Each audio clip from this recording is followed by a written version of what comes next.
बड़ी खबर है रीवा से, जहां छत्तीसगढ़ के रायपुर में बीते दिवस पकड़े गए बांग्लादेशी दंपति का मध्य प्रदेश के रीवा जिले से कनेक्शन जुड़ा मिला है। पकड़े गए दंपति ने पूछताछ के दौरान कई चौंकाने वाले खुलासे भी किए हैं। बताया गया कि पकड़े गए दंपति पति पत्नी बांग्लादेशी हैं और दोनों ही अवैध तरीके से भारत में प्रवेश कर रह रहे थे। इतना ही नहीं, दोनों रायपुर में बेखौफ होकर खुद का व्यवसाय भी संचालित कर रहे थे। इस पूरे मामले में छत्तीसगढ़ की रायपुर पुलिस तब हैरान रह गई जब उनके दस्तावेजों की बारीकी से जांच की गई। रायपुर पुलिस के मुताबिक दोनों 16 साल से भारत में अवैध रूप से रह रहे थे। बांग्लादेशी कपल के पास से भी जब्त सभी दस्तावेज फर्जी पाए गए, जिसमें 8वीं की मार्कशीट फर्जी रीवा जिले के त्योथर तहसील स्थित एक शासकीय माध्यमिक स्कूल की बताई गई है। दरअसल बीते 13 जून को छत्तीसगढ़ की रायपुर पुलिस ने बिरयानी का ठेला संचालित करने वाले दिलावर खान और उसकी पत्नी और एक नाबालिग बेटे को हिरासत में लिया था। पुलिस की पूछताछ में दिलावर खान एक एक करके कई बड़े चौंकाने वाले खुलासे किए।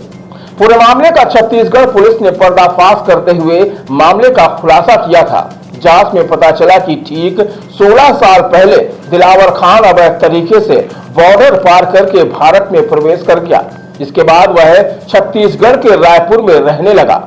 यहाँ पहले उसने मजदूरी की, उसके बाद उसने अपना व्यवसाय शुरू किया और फिर ठीक 1 साल बाद वह पत्नी और 1 साल के बेटे को भी अवैध तरीके से बॉर्डर पार करवा बांग्लादेश से भारत ले आया।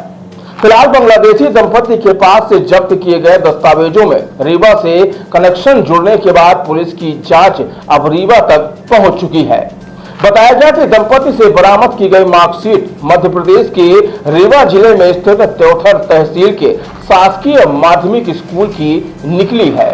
बताया गया कि फर्जी मार्कशीट और किराएनामा के आधार पर दिलावर ने अपने अन्य दस्तावेज आधार कार्ड, पैन कार्ड, पासपोर्ट के अलावा अन्य जरूरी दस्तावेज बनवाए थे। इसके बाद इसी तरह से उसने अपने परिवार के सदस्यों के भी सभी दस्तावेज तैयार कराए।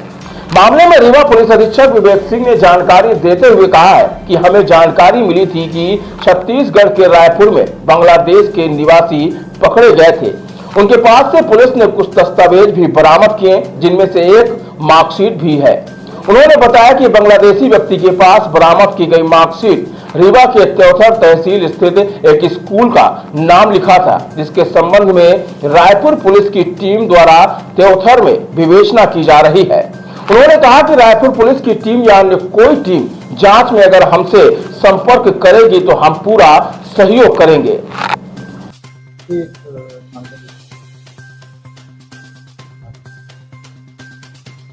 ये कहीं से एक जानकारी हमको लगी थी कि रायपुर में एक बांग्लादेश का निवासी पकड़ा गया था और रायपुर छत्तीसगढ़ में, और जिसके संभवतः जो डॉक्यूमेंट थे, शायद मार्कशीट हो, वो कहीं रीवा के किसी विद्यालय का उसमें वो नाम वगैरह लिखा था और जिसके संबंध में विवेचना वहाँ पे की जा रही है। और रायपुर टीम या जो भी वहाँ पे जांच करने आएंगे, यदि हमसे कोई संपर्क करेंगे, हमसे कोई मदद चाहेंगे तो निश्चित रूप से उसमें पूरी सहायता करेंगे। हम भी अपनी साइड से पता रसी कर रहे हैं कि पूरा प्रकरण क्या है। हाँ, अभी पूरी तरह स्पष्ट क्योंकि हमारे पास ऑफिशियल जानकारी तो नहीं आई है, लेकिन संभवतः त्योथर साइड का कोई स्कूल है।